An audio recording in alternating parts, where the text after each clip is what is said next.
सुप्रभात बच्चों। आज हम आपकी पाठ्य पुस्तक हिंदी के पाठ 13 का अध्ययन करेंगे, जिसका शीर्षक है कीमती पन्ने। तो बच्चों, पाठ के माध्यम से लेखक ने हमें समझाने का प्रयास किया है, कभी भी हमें अपनी कॉपी किताबों को फाड़ना नहीं चाहिए, उनके पन्नों को व्यर्थ में इधर उधर नहीं फेंकना चाहिए। ये गलत होता है, हमें उनका उपयोग करना चाहिए और किसी भी चीज को व्यर्थ नहीं करना चाहिए। तो चलिए पाठ को पढ़ते हैं और जानते हैं कीमती पन्नों के विषय में। पाठ 13 कीमती पन्ने। प्रस्तुत पाठ के माध्यम से लेखक ने बच्चों को सलाह दी है कि उन्हें अपनी कॉपी किताबों के पन्ने नहीं फाड़ने चाहिए, बल्कि उन्हें गरीब बच्चों में बांट देना चाहिए। तो कॉपी किताबों के पन्ने हम कभी भी नहीं फाड़ेंगे। एक लड़का था जिसका नाम चिंटू था। चिंटू अपने माता पिता और दादाजी के साथ रहता था। ये कहानी है एक लड़के चिंटू की, जिसके घर में थे माता पिता और दादाजी। चिंटू का मन पढ़ाई में कम और खेल कूद में ज्यादा लगता था। हर समय उछलने कूदने और शैतानी करने में उसे बड़ा मजा आता था। तो पढ़ाई में उसका बिल्कुल भी मन नहीं लगता था। उसको ज्यादा अच्छा लगता था खेलना कूदना, उछलना कूदना, इधर उधर दौड़ भाग करना, शैतानी करना, ये सब करना उसे बहुत पसंद था। कॉपी के पन्ने फाड़ना तो उसकी आदत थी। वह कॉपियों से पन्ने फाड़ फाड़ कर कूड़ेदान में फेंक देता था। घर में सभी लोग उसकी इस आदत से परेशान थे। वे उसे समझाते कि कॉपी से पन्ने नहीं फाड़ने चाहिए। तो क्या आदत थी चिंटू की? शैतानी तो करता था, उछल कूद भी करता था, लेकिन उसकी गंदी आदत थी, वो अपनी कॉपी के पन्ने फाड़ देता था और उनको कूड़ेदान में फेंक देता था फाड़ फाड़ कर। सब लोग बहुत परेशान थे उसके इस व्यवहार से, उसकी इस आदत से। सब उसे समझाने का प्रयास करते थे कि कॉपी के पन्ने नहीं फाड़ने चाहिए, परंतु चिंटू तो चिकना घड़ा था। वह किसी की बात नहीं सुनता था। सभी सोच रहे थे कि चिंटू को कैसे समझाया जाए। तो बिल्कुल जो लोगों की बात सुन सुनकर चिंटू एकदम बेशर्म हो चुका था। वो किसी की बात नहीं मानता था। सभी बहुत परेशान थे कि हम चिंटू को कैसे समझाएं कि वो कॉपी के पन्ने ना फाड़े। एक दिन जब चिंटू स्कूल से घर आया तो उसने देखा कि दादाजी ने कूड़ेदान का कचरा अखबार पर फैला रखा है। वे उस कचरे में से कुछ सामान बीन बीन कर अलग कर रहे थे। चिंटू चकित रह गया। तो एक दिन चिंटू अपने स्कूल से जब आता है, वो क्या देखता है कि जो उसके दादाजी हैं अखबार पर कूड़ेदान में जो कूड़ा होता है वो सारा कचरा फैलाकर बैठे हुए हैं और उसमें से कुछ ना कुछ सामान निकाल कर अलग अलग करते जा रहे हैं। यह सब देखकर जो चिंटू है वो आश्चर्य में पड़ जाता है कि ये दादाजी क्या कर रहे हैं। उसके मन में कई सवाल आए।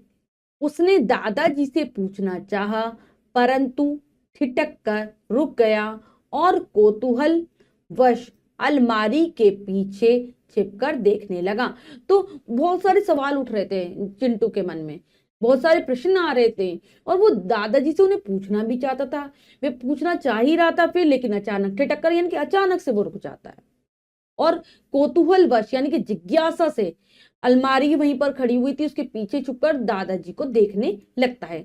दादाजी ने पहले कागज उठाकर ठीक किए, फिर ऑल पिन और स्टेपलर के पिन के बचे हुए टुकड़े भी अलग कर लिए। तो दादाजी ने क्या किया, जो उसमें स्टेपलर के टूटी फूटी पिन पड़ी हुई थी और ऑल पिन पड़ी हुई थी, कागज पड़े हुए थे, उन सबको अलग अलग किया। चिंटू सोचने लगा कि आखिर दादाजी इन व्यर्थ की चीजों का क्या करने वाले हैं। तभी माँ ने आवाज लगाई, चिंटू जल्दी से हाथ मुंह धो लो, खाना तैयार है। अच्छा माँ कहकर चिंटू हाथ मुंह धोने चला गया। तो चिंटू सोचने लगा कि दादाजी इन बेकार की चीजों से क्या ही करेंगे, क्या करने वाले हैं। तभी उसकी माँ की आवाज आ जाती है कि चिंटू खाना तैयार हो गया है, खाना बन गया है, जल्दी से हाथ मुंह धोकर आ जाओ और खाना खा लो। चिंटू भी अपनी माँ को कह देता है अच्छा माँ, और हाथ मुंह धोने के लिए चला जाता है।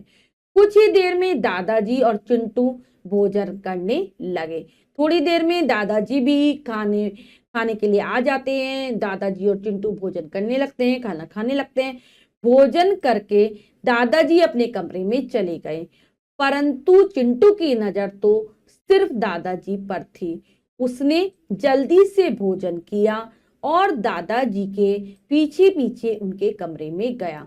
तो दादाजी और चिंटू भोजन करने लगते हैं और फिर दादाजी ने अपना भोजन समाप्त कर लिया था, वो अपने कमरे में चले जाते हैं। तो चिंटू भी जल्दी जल्दी से अपना भोजन खाता है और दादाजी के पीछे पीछे कमरे में चला जाता है, क्योंकि आज तो वो सिर्फ दादाजी को ही देख रहा था कि दादाजी क्या करने वाले हैं।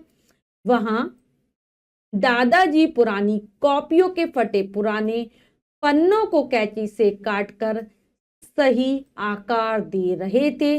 तभी चिंटू के मुंह से निकला, अरे वाह।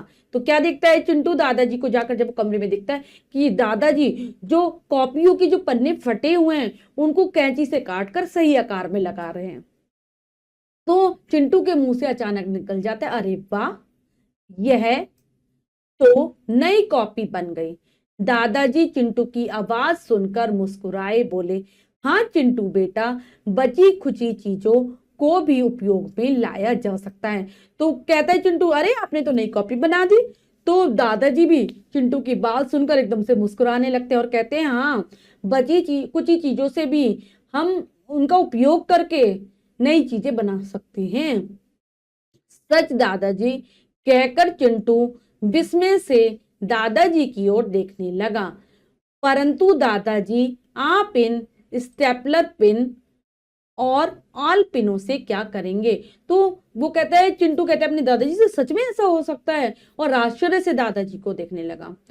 परंतु फिर पूछता है, परंतु दादाजी, आप स्टेपलर पिन और ऑल पिनों से क्या करेंगे? बेटा, ये स्टेपलर पिन और ऑल पिन कॉपी बनाने के काम आएंगी। तो कहते हैं कि इनसे मैं क्या बनाऊंगा? कॉपी बनाऊंगा। यह कहकर दादाजी ने 10-12 कॉपियां बनाई।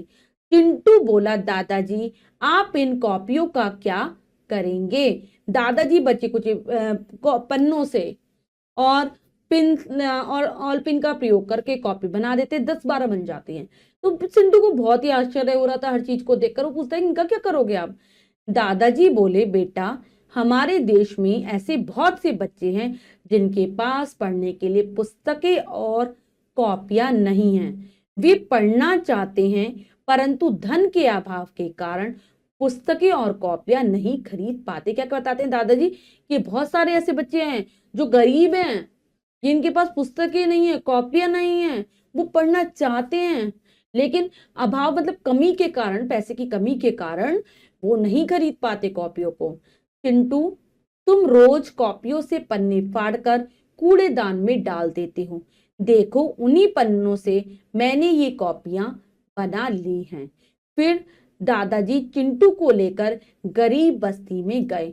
तो बताते हैं, दादाजी उसे समझाते हैं, तुम तो रोजाना कॉपियों के पन्ने फाड़ फाड़ कर कूड़ेदान में फेंकते रहते हो, उन्हीं पन्नों से मैंने ये नई कॉपियां बना दी हैं। और फिर दादाजी चिंटू को लेकर गरीब बच्चों की बस्ती में जाते हैं।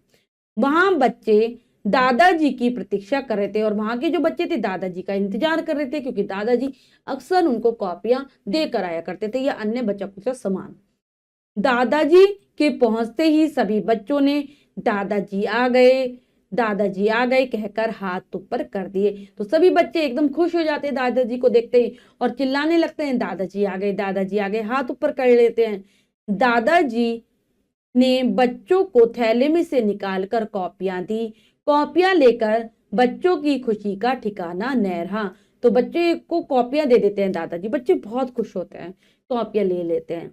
चिंटू अब अपनी गलती समझ चुका था। वह बोला, दादाजी, मुझे माफ कर दीजिए, मैं आगे से ऐसी गलती नहीं करूंगा। तो चिंटू समझ चुका था कि उसने क्या गलती की है, वो गलत कॉपियों को फाड़ता रहता था। वो कहता है, मुझे माफ कर दीजिए, माफी मांगता है अपने दादाजी से और कहता है, मैं कभी नहीं करूंगा ऐसी गलती। अपनी पुरानी किताबें और कॉपियां भी संभाल कर रखूंगा जिससे इन बच्चों के काम आ सके, और मैं पुरानी कॉपियों को, पुस्तकों को, किताबों को कभी बेकार नहीं करूंगा, संभाल कर रखूंगा जिससे कि हम इन बच्चों को दे सकें। तो बच्चों, हमने पाठ के माध्यम से जाना कि हमें किसी भी चीज को व्यर्थ नहीं करना चाहिए, कॉपियों को नहीं फाड़ना चाहिए। अब हम पाठ के शब्दार्थ कर लेते हैं। सवाल, प्रश्न, ठिठकना, संकोच करना, हिचकिचाना, कौतूहलवश, जानने की इच्छा, व्यर्थ, बेकार, सिर्फ केवल, उपयोग, काम में आना, विस्मय, हैरानी, अभाव, कमी। तो बच्चों ये हैं पाठ के शब्दार्थ जिन्हें आप बहुत अच्छे से याद करेंगे। अब हम पाठ का अभ्यास कार्य कर लेते हैं जो कि है लिखिए में से। पहला प्रश्न पढ़ते हैं, करने का प्रयास करते हैं। सही विकल्प पर सही का निशान लगाइए। प्रश्न में 3 विकल्प हैं, 2 विकल्प गलत हैं, 1 विकल्प सही है। हमें सही विकल्प को चुनना है, सही का निशान लगा देना है। करते हैं। दादाजी ने कूड़ेदान का कचरा कहाँ फैला रखा था? पार्क में, बड़े कूड़ेदान में, अखबार पर। तो उन्होंने अखबार पर कचरा फैला रखा था। चिंटू की नजर किस पर थी? कूड़े पर, दादाजी पर, खाने पर। तो चिंटू की नजर थी दादाजी पर। बस्ती में दादाजी की प्रतीक्षा कौन कर रहा था? बच्चे, चिंटू, माँ। तो बस्ती में जो रहने वाले गरीब बच्चे थे वो दादाजी की प्रतीक्षा कर रहे थे। नीचे दिए गए शब्दों से रिक्त स्थान भरिए। तो बच्चों हमें रिक्त स्थानों की पूर्ति करनी है, उचित शब्दों से करते हैं। चिंटू तो क्या था? चिकना, चिकना घड़ा था। दादाजी और चिंटू क्या करने लगे थे? भोजन, भोजन करने लगे। दादाजी ने 10-12 कॉपियां क्या करी थी? 10-12 कॉपियां बनाई थी। तुम रोज क्या आ जाएगा?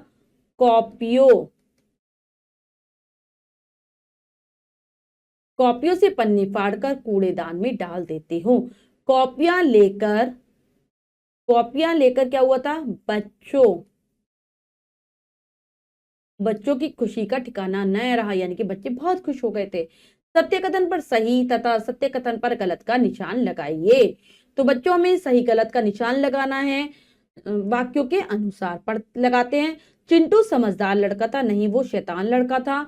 चिंटू बिल्कुल शैतानी नहीं करता था, नहीं चिंटू बहुत शैतानी करता था। दादाजी कॉपियां फाड़ते थे, नहीं गलत, चिंटू फाड़ता था। दादाजी ने रद्दी कागजों से कॉपियां बनाई, बिल्कुल सही।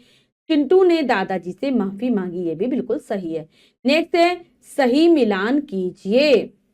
तो बच्चों हमें मिलान करना है, 2 कॉलम है आ और बा। करते हैं। शैतानी कौन करता था?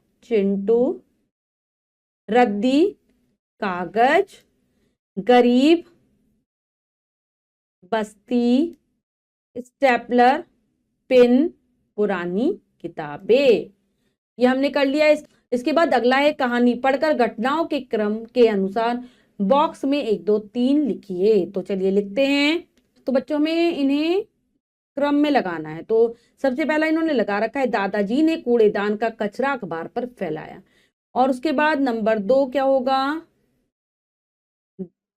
ये दादाजी ने कूड़ेदान में से फटे पुराने पन्ने अलग किए। नंबर 3 दादाजी भोजन करके कमरे में चले गए। नंबर 4 दादाजी ने पन्नों को कैंची से काटकर सही आकार दिया।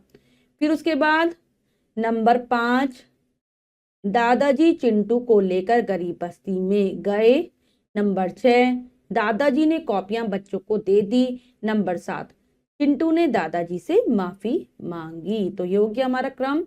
इसके बाद अगला प्रश्न है किसने किससे कहा। तो बच्चों हमें बताना है वाक्य किसके द्वारा और किसको कहे गए हैं। बची कुची चीजों को भी उपयोग में लाया जा सकता है। तो ये कहा था दादा जी ने। किससे कहा था?